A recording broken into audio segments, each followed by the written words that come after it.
Hi, I'm Mark and I'm passionate about English. Welcome to another mini lesson. How's it going? How are you doing? How are things? Okay, so in this mini lesson I'm going to be doing, I'm going to be reading a magazine article. Now there are 4 skills, or what teachers call 4 skills: speaking, listening, reading and writing. And often if you do an exam or you're in a language school, these will be treated fairly equally. But in my opinion, writing is not so important. I mean, how often are you going to write in English? I don't write that much in English myself. Reading, well, reading is something you can easily do on your own. And of course the benefits of learning English by reading is you can take your time, you can look up the words, and but the one problem is you don't know the pronunciation of the words. Speaking, of course, speaking is the more you speak, the more you practice speaking, the better you will become. But many of you find it difficult. My belief is that listening is the most important skill. And a lot of what you do with English could be watching TV, listening to the radio, songs, and of course speaking to people. You have to listen. So listening to me is the really essential part of learning English. And also, when you compare speaking and listening, your passive vocabulary or your passive knowledge of English compared to your active vocabulary, your active knowledge of English can be very, very different. So in this reading there are going to be a lot of words which of course for me are not difficult, but maybe I haven't used these words for months and months or even years, but of course I know them. So what you need to learn, you don't actually have to say. It's more a case of recognizing them when you hear them. Anyway, this is an example of what I'm going to be doing in my 12 courses. The first course begins in September. And each lesson, well, I've been saying about 3 hours, but actually they're going to be at least 3 hours. Different sections, but one of the sections will be a reading. There will also be an interview with somebody, a questionnaire, some idioms, phrasal verbs, collocations, songs, jokes, and as promised, some slang, naughty words. Lots and lots of things, and also tips on how to learn English. Okay, so listen to this. I'm just going to read it through the first time, and if you listen to it several times, you will start to understand it much more easily.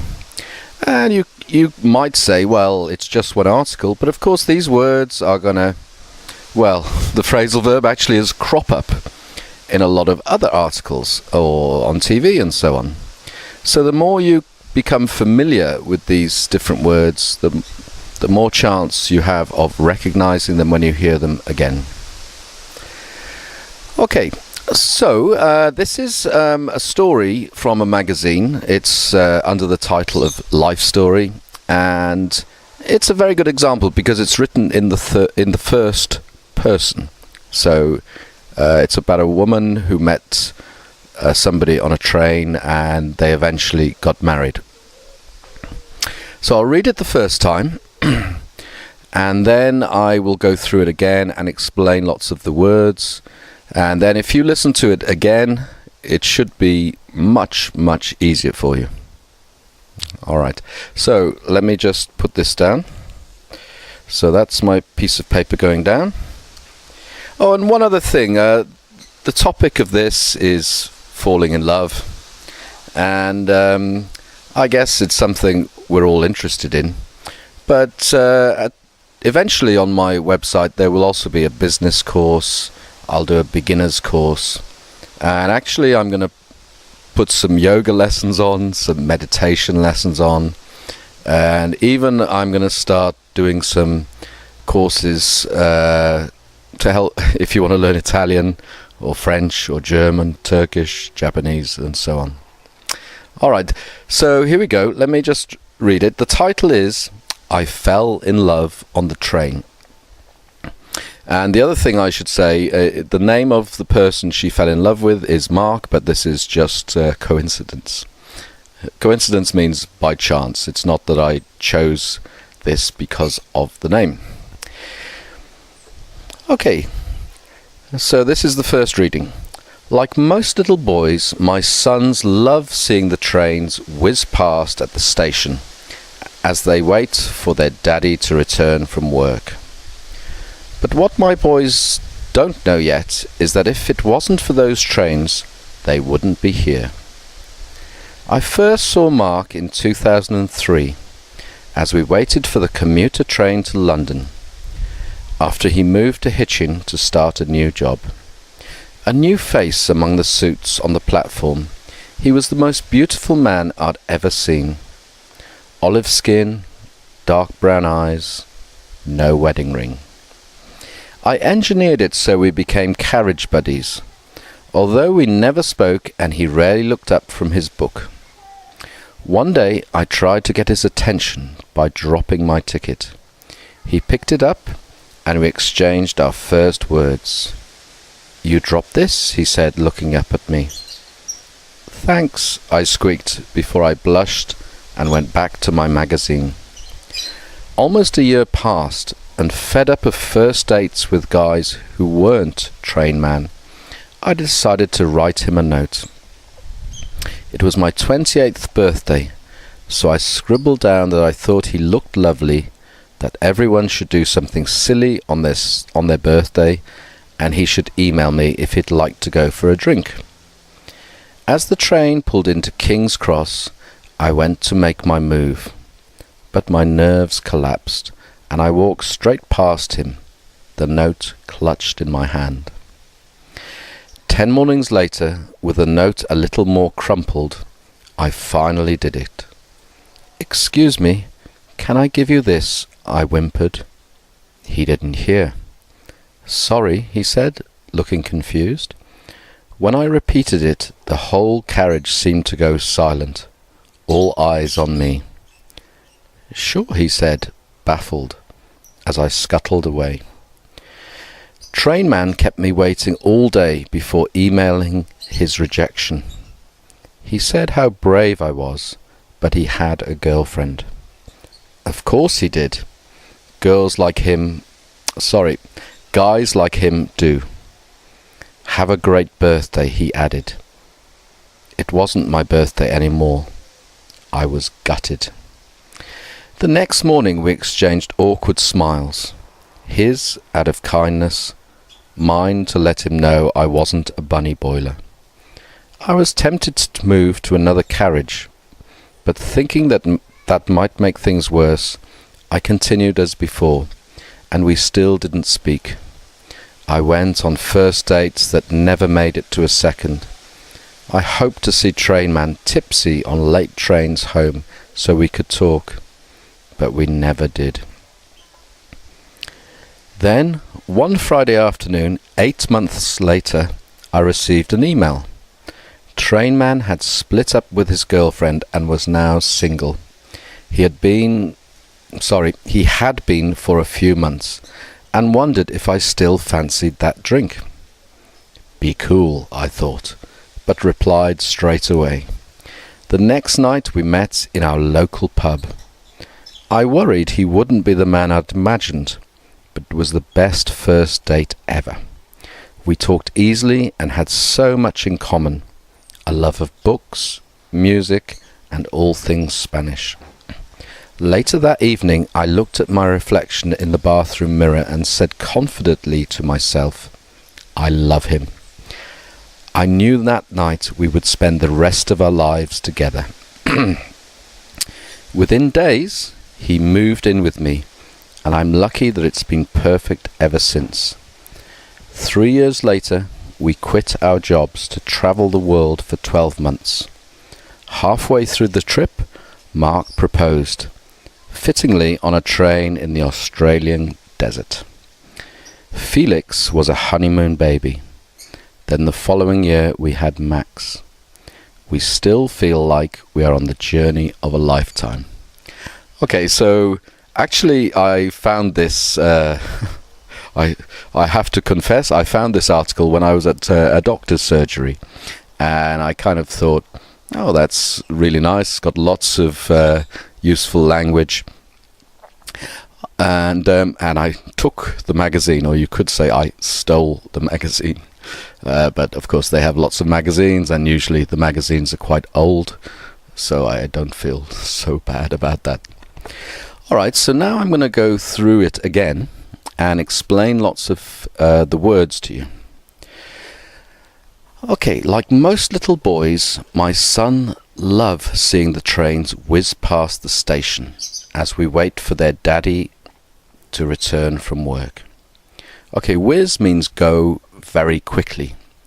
So if a train doesn't stop at a station, it goes through, and of course it's going very fast. So whiz means to move very fast. Daddy, of course, means father. But what my boys didn't know yet is if it wasn't for those trains, they wouldn't be here. Because of course later you realize that she did get together with the man on the train, had 2 sons. But if trains didn't exist, or the trains she travelled on, then they would never have met. I first saw Mark in 2003 as we waited for the commuter train to London. Commuter train is a train which people take to go to work. Of course, could be people on it for other reasons, but basically it's a morning or evening train when there are lots and lots of commuters on it. So to commute is to go back and forth to work. Of course, it doesn't have to be on a train. You might commute by car or bicycle or bus or something else. After he moved to Hitching to start a new job. A new face among the suits. Okay, so when she says among the suits, of course most people commuting to work are wearing suits. A jacket and trousers, matching jacket and trousers, and with a tie and shirt. He was the most beautiful man. Oh, sorry. A new face among the suits on the platform. Platform is the place you stand on, waiting for the train. He was the most beautiful man I'd ever seen. Okay, here is a good example of the past perfect. Okay, as I've said, you've probably learned so much grammar and spent a lot of time, but that doesn't help you speak and understand English so well. But if I say, this is the best it was the best holiday I'd ever been on, or it was the best meal I'd ever eaten, or she was the most beautiful girl I'd ever met. These are all examples of past perfect. And the more you hear them or read them, the more you'll understand them naturally. That's my belief. Of course, you need to study them a little bit, but if you just study them, well, we could say study them to death, which means study, study, study, study. It doesn't mean you will still be able to use them or recognize them so well. So, yeah, if you hear them naturally, like with me talking or on the radio or on TV, slowly, I think, or unconsciously, you will understand them more and more. Olive skin, dark brown eyes, no wedding ring. Okay, so obviously no wedding ring, probably, or definitely he was single, which was good for her. I engineered it so we became carriage buddies. Engineered it means I kind of managed it or worked it out, and so on. So we became carriage buddies. Buddies just means kind of friends, or in this case, not very close friends, but somehow because they were going commuting every day, kind of friends. And carriage, so on a train you have lots of different sections, and they are called carriages on a train. Although we never spoke and he rarely looked up from his book. Okay, looked up, of course, phrasal verb. One day I tried to get his attention by dropping my ticket. He picked it up, phrasal verb, and we exchanged our first words. You dropped this, he said, looking up at me. Thanks, I squeaked. Squeaked is like she said, sort of nervously in a high voice, because she's nervous, before I blushed. Blushed is kind of when you're embarrassed and maybe you go a little bit red in the face. And went back to my magazine. Went back to my magazine just means she started reading her magazine again. Almost a year passed, and fed up of first dates. Fed up in this case means you're just tired of first dates, or we often say sick and tired. So her dates that she tried with other guys just weren't working. She didn't meet anybody she really liked. With guys who weren't Train Man. Okay, so in this case, she's nicknamed him Train Man because she didn't know his name. I decided to write him a note. It was my 28th birthday, so I scribbled down that I thought he looked lovely. Scribbled down means just sort of wrote down, maybe not so carefully, on just a little piece of paper. So it's not a letter or anything formal. She just wrote down some words. That everyone should do something silly on their birthday. Silly is another word for kind of stupid, but in this case not in a bad way. And he should email me if he'd like to go for a drink. As the train pulled into King's Cross, I went to make my move. King's Cross is one of the main stations in London, and could be the one that Harry Potter goes from to Hogwarts School, but I might be wrong. Okay, and to make my move means to sort of try and do what I wanted to do. I'm just thinking there's a good song, Make Your Move, but I can't remember who it's by.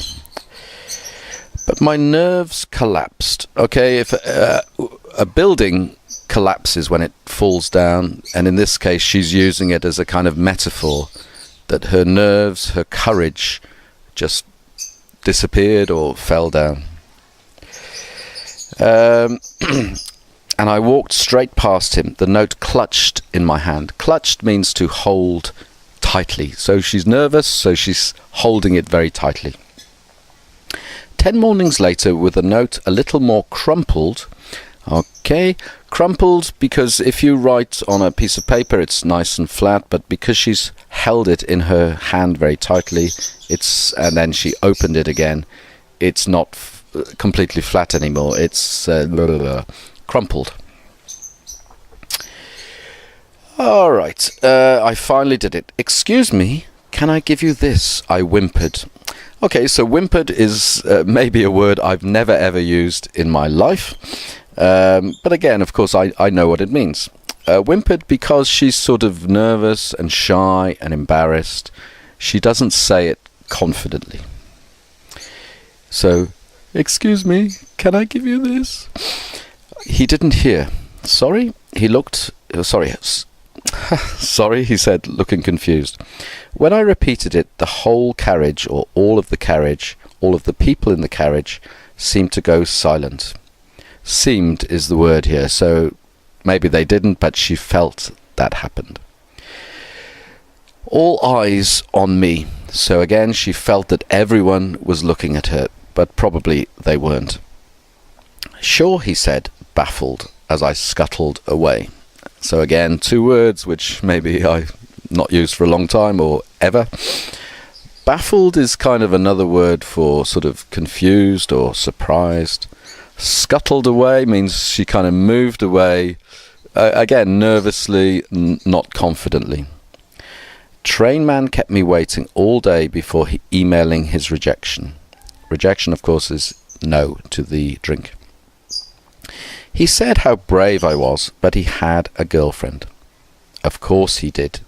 Guys like him do. So that just means because she thought he was very handsome and a lovely guy, then probably he already had a girlfriend. Have a great birthday, he added. It wasn't my birthday anymore because it's 10 days later. I was gutted.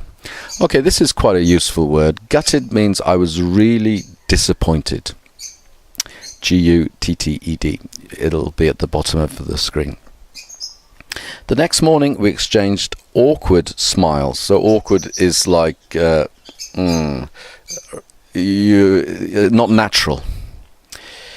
His out of kindness, mine to let him know I wasn't a bunny boiler. So this is a kind of reference to the film Basic Instinct, where the other woman actually puts a rabbit, actually the pet rabbit, in the saucepan. So when Michael Douglas comes home, he sees that and she's trying to be nasty to him. Great movie, and Michael Douglas, one of my favourite actors. I was tempted to move to another carriage, but thinking that might make things worse, I continued as before, and we still didn't speak. I went on first dates that never made it to a second. Okay, so she went out for a drink or a meal with some other men, some other guys, but nothing came of it. So she didn't have a second date or a third date or fourth date. I hoped to see Trainman tipsy on late trains home so we could talk, but we never did. Okay, tipsy is a very useful word, which I do use. And it was in the lesson with Nobber when we were talking about drinking expressions, drink like a fish, on the house, and so on. Tipsy just means a little bit under the influence of alcohol. So not drunk, but just kind of more relaxed and chilled and maybe more willing to do things that you wouldn't normally do. Then one afternoon, 8 months later, I received an email. Trainman had split up with his girlfriend and was now single. So you can see there's actually several phrasal verbs in this article with up. And this is another one I taught you in the phrasal verb lesson where I did lots of phrasal verbs with up. Split up, it means he just broke up or stopped the relationship with his girlfriend. Or maybe she stopped it. He had been. This is also, sometimes when you read things, it's very difficult to know where to put the emphasis. He had been for a few months and wondered if I still fancied that drink. Okay, again, I think I did this with Nobber in the drinking lesson a few weeks ago. So we often say in English, not would you like to go out for a drink, but do you fancy going out for a drink? You need to put ing if you use fancy. Or do you fancy going to the movies? Or do you fancy meeting for a coffee? Do you fancy a game of racquetball? It's a very, very useful expression. So I really recommend you learn that. And just to make it clear, would you like to go out for a drink? Do you fancy going out for a drink? Would you like to meet for coffee? Do you fancy meeting for coffee? Okay, be cool, I thought, but replied straight away. Straight away is another, the other meaning is immediately. So often when we meet someone, we try to be, we don't respond straight away, try and be cool, not show too much interest, but that can be a mistake. So straight away means immediately. The next night we met in our local pub. If you don't know, pub is so many pubs in Britain. It's not exactly the same as a bar, and pub actually is short for public house. It's usually quite big. Probably they got food. Maybe they have some entertainment. Some nights music or a quiz or different things. Karaoke. I worried he wouldn't be the man I'd imagined, but it was the best first date ever. We talked easily and had so much in common. Okay, in common is very, very useful. If you have things in common with someone, you like the same things, or you enjoy doing the same things, or same interests. So, for example, Graham, who was in another mini lesson with me, one thing we have in common is we both enjoy playing racquetball, and another thing we have in common is we both love music.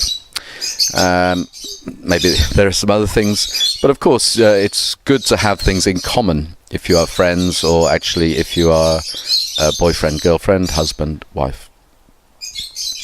A love of books, music, and all things Spanish. So all things Spanish just means the language, the food, the culture, and so on. Later that evening, I looked at my reflection in the bathroom mirror and said confidently to myself, I love him. I knew that night we would spend the rest of our lives together. Well, of course she couldn't really know, but she hoped. Within days, he moved in with me. Okay, moved in means she has a flat or a house, and he left or gave up his house or flat, and they lived together. And actually it says within days, so that's very, very quickly, but obviously they felt strongly about each other and were confident of their relationship. And I'm lucky that it's been perfect ever since. 3 years later, we quit our jobs to travel the world for 12 months. Quit's a very useful word, means we just stopped, finished, or another phrasal verb, gave up our jobs. Halfway through the trip, Mark proposed. Proposed, of course, means, will you marry me? And the noun, a proposal. Fittingly on a train in the Australian desert. Fittingly means appropriately, because it's on a train and that's where she met him. So it seemed like the right thing and the right place to do it. Felix was a honeymoon baby. Okay, so that means she became pregnant, or she conceived during their honeymoon. Then the following year we had Max, so that means the second son. We still feel like we are on the journey of a lifetime. So the journey of a lifetime means it's the best thing she's ever done, meeting this guy, Mark, and she's obviously still happy.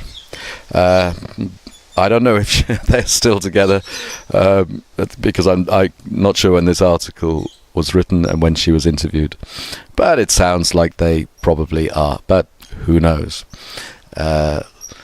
Things change and life happens.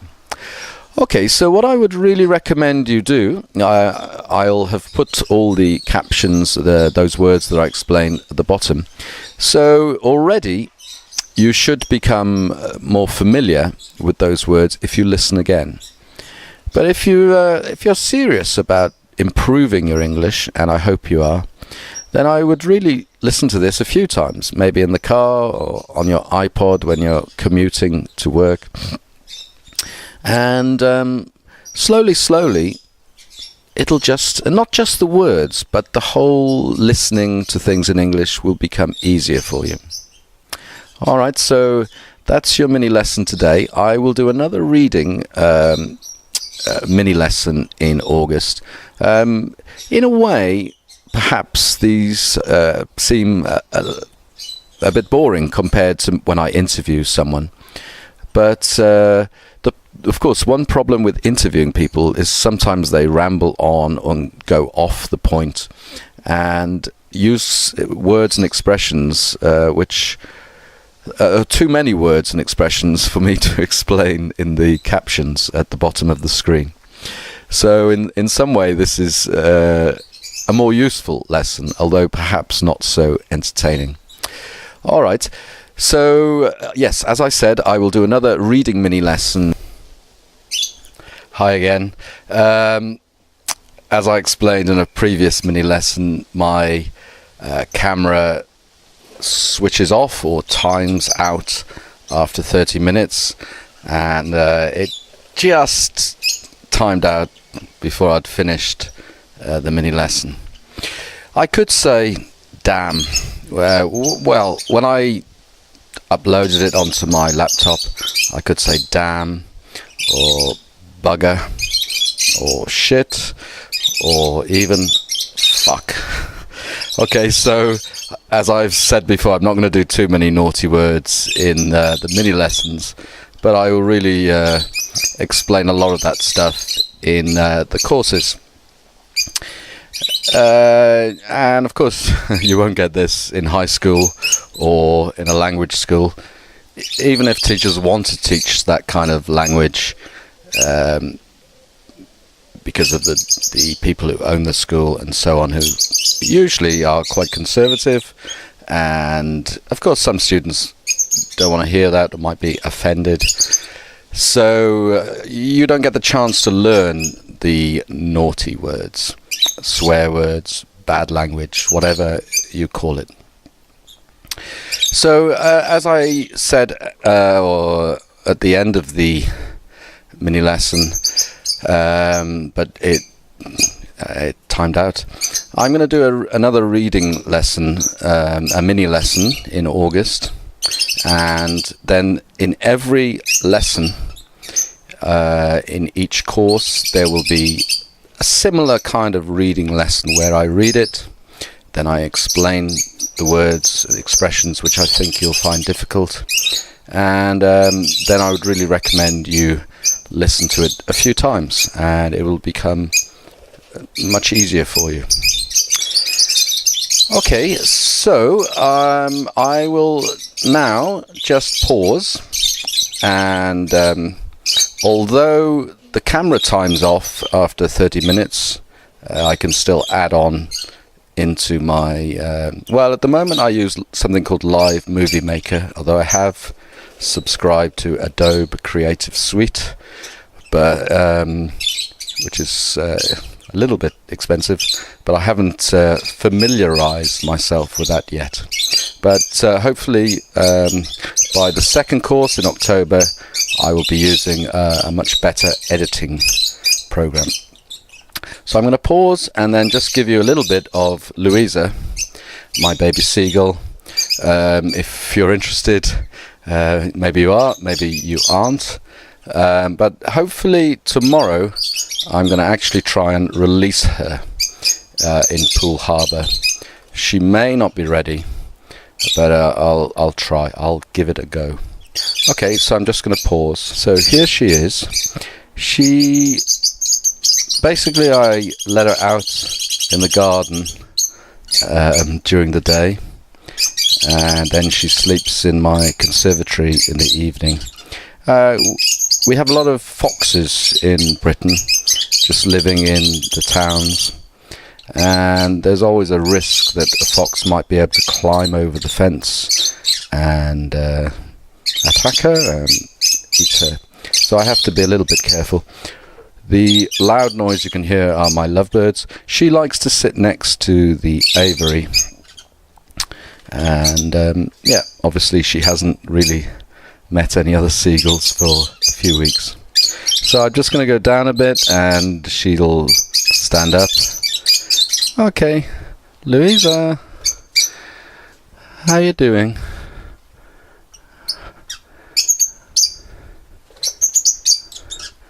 Are you going to stand up? Okay, she's not. So I can get very close. She probably will stand up soon.